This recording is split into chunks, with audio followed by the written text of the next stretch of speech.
கல்ல வாக்கிங் போறப்ப ஒரு பெரிய ரேபிட் வந்துச்சு. என்னன்னு பார்த்தா இன்னைக்கு ஈஸ்டர் டேவா, பக்கத்துல எங்க ஈவென்ட் நடக்குதுன்னு கார் எடுத்து கிளம்பிட்டோம். இன்னைக்கு நாம வந்திருக்கதா ஈஸ்டர் டே செலிப்ரேஷனுக்கு, வாங்க பாப்போம். தம்பி கையில ஒரு பேஸ்கெட் மாதிரி கொண்டு போறாங்க. இதை வந்து எக்ஸ் கலெக்ட் பண்றதுக்கு. இந்த ஈவெண்ட்ஸ் எல்லாமே குழந்தைங்களுக்கு ஜாலியாகவும் ஃபன்னாகவும் இருக்கிறது தான் இது எல்லாமே.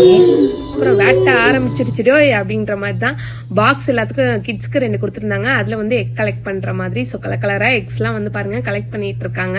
நம்ம குழந்தைங்க எல்லாம் என்டர்டைன்மெண்ட் பண்ற மாதிரி நிறைய கேம்ஸ் எல்லாம் இங்க இருந்துச்சு பாருங்க. ஃபர்ஸ்ட் ட்ரம்ப்ளிங்க ஜம்ப் பண்ணி விளையாண்டுட்டு இருந்தாங்க. இந்த பிளாஸ்டிக் பிட்டுக்குள்ள பால் போட்டு விளையாண்டுட்டு இருந்தாங்க. அப்புறம் டிஃப்ரெண்ட் டைப்ஸ் ஆஃப் ஸ்லைட்ல எல்லாம் ஏறி ஏறி சறுக்கி விளையாண்டாங்க. ரொம்ப ஜாலியா என்ஜாய் பண்ணாங்க. அதுக்கப்புறம் இந்த ரெட் கலர் பால் வச்சு இந்த ரெட் கலர் சென்டர் பாயிண்ட் வந்து அடிக்கணும். ஃபர்ஸ்ட் பிரகதீஷை ஒட்டி போட்டேன், ரெண்டாவது நானும் போட்டேன். அதுக்கப்புறம் பிரேக்ஃபாஸ்ட் எங்களுக்கு ப்ரொவைட் பண்ணாங்க. சிப்ஸ், வாட்டர் பாட்டில், அதுக்கப்புறம் வெஜ்ஜீஸ், சுண்டலும் போட்டு இதெல்லாம் சாப்பிட்டு வயிறு ஃபில் ஆயிடுச்சு. அப்புறம் குழந்தைங்க போற வழியில வந்து லாலிபாப் இருந்தது, அதை எடுத்துட்டு அப்படியே வீட்டுக்கு கிளம்பியாச்சு. அப்புறம் என்ன கலெக்ட் பண்ண டைஸ் எல்லாம் ஓப்பன் பண்ணி குட்டி குட்டி டைஸ்லாம் இருந்துச்சு. இதுல வந்து ஆளுக்கு பாதி பாதியா வந்து பிரிச்சு கொடுத்துட்டேன்.